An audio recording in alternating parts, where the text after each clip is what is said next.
Hello there. Today I'm taking a look at a sweet German wine that's come from a larger format bottle, a magnum. This particular wine is a Wehlener Sonnenuhr. It's from 2010. It's from a winery called Kerpen, and they're in the Bernkastel, Wehlenen area. And they're a family who have been making wine here for about 250 years. So at the time this was made in 2010, Martin Kerpen and his wife Celia were running the estate. These days their son is taking over the reins, but not at the stage that this wine was made. The domain has 9.5 hectares of vines, but these vines are all in exceptional sites along a stretch of the Mittelmosel that runs from Zeltingen in the northwest down to Bernkastel in the southeast end of the hillside. This particular hillside is a steep hillside comprising Devonian slate. It's mineral rich, it's free draining, it's fairly dark colour, helps it to warm up during the day, and it's able to radiate heat back to the vines. We ensure good ripeness. So the Kerpen's principal vineyard here is Wehlener Sonnenuhr. There are two portions of a Sonnenuhr vineyard, Sonnenuhr meaning sundial, so obviously a sunny site. Some of it sits in Zeltingen and some of it sits on a hillside opposite Wehlenen. This is their main vineyard holding. They have 5.2 hectares of Wehlener Sonnenuhr, but they also have holdings in the Graacher Dombprost, Graacher Himmelreich, Wehlener Rosenberg, and also a small portion of the Bernkastler Badestube. So these are all highly reputed vineyards along a slope rich in well-known sites. I mean, the Josefshofer is another well-known site. At the southeastern end, overlooking Bernkastel itself, of course, is the famous Bernkastler Doctor, at one stage the vineyard that made the most expensive wines in Germany.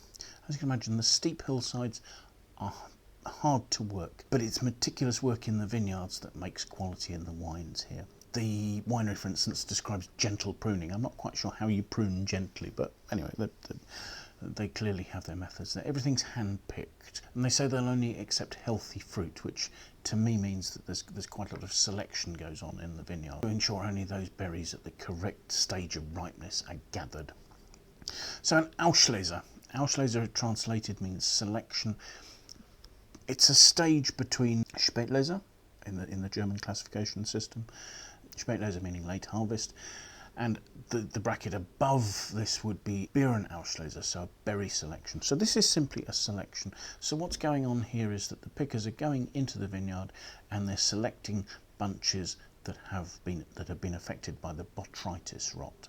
And the botrytis will have affected the skins of a number of grapes in the bunch, caused them to rot, but in a way that they shrivel. It's a positive botrytis here. It gives wonderful honey flavours, it removes water, thus concentrating the sugars and the acidity remaining in the wine, making it ideal as a means to create balanced sweet wines, but being incredibly painstaking to collect, because you can only collect good quality botrytis if you collect grey rot, which can occur in damp conditions. You can end up putting sour flavours into the wine. There's very careful selection of healthily rotted botrytis bunches at this stage, making the Auslese.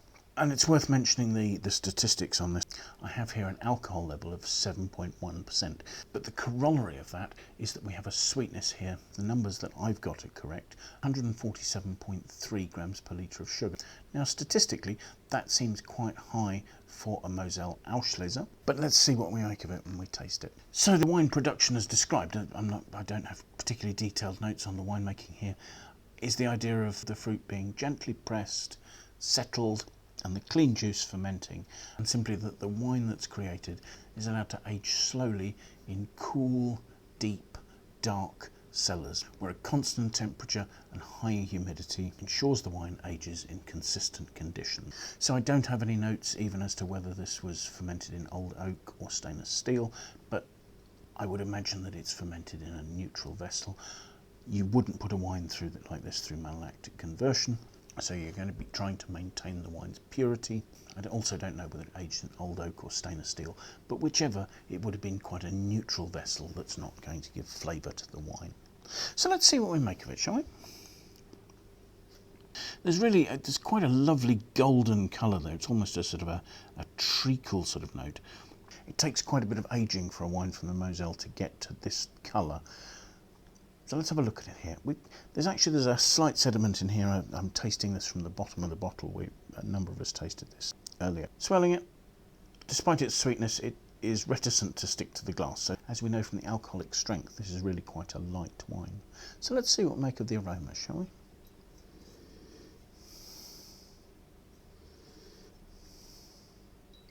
There are a number of notes there. There's a lovely fresh citric note, almost limes. There's a note of slightly bruised apple, perhaps toffee apple. And there are hints of caramel and honey. There's definitely a sweetness to the wine. So let's have a taste.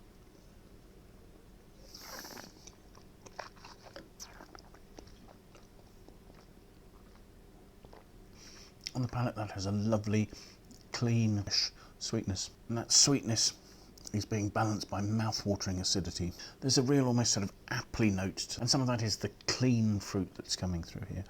I wasn't sure about the 147 grams per litre of sugar, and it still seems that it might be a little high, but it's not impossible. And the wine has the wonderful clean sweetness that a stopped fermentation on a Riesling will produce, because the sweet is almost entirely from fructose, the sweeter type of sugar here, because any glucose that was in the wine had been preferentially fermented by the yeasts. There's a lovely length to the finish.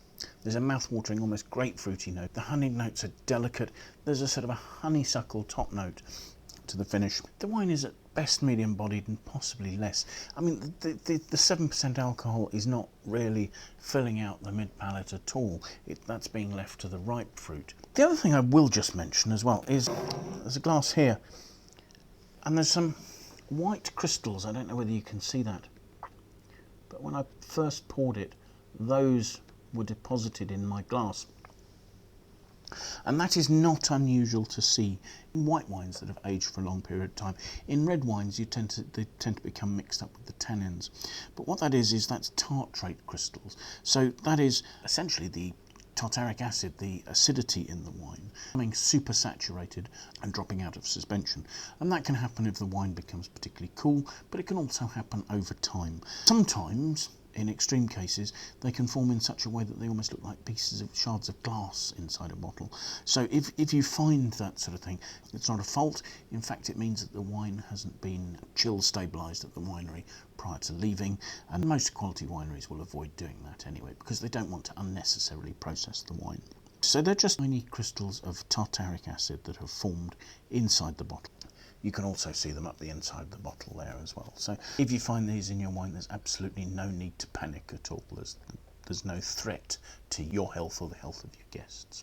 So thank you very much for watching. I hope you found this video of interest. If you've enjoyed it, do please press the like button. Do please consider signing up and following us on YouTube. It would be fantastic to have your support. Do also consider sharing the video with any of your friends you think might be interested. We'd very much appreciate your help in that way. If you want further information about the wine, where to buy it, its pricing, do please follow the link to the Wine Searcher website in the notes below. If you have any feedback, please leave that in the comments box below. It'd be fantastic to hear what you think about the wines, the tastings we're doing, or anything else that relates to that. But most importantly, I do hope you'll try and find some time to come and join us for another tasting in the very near future. Thanks again. Bye for now.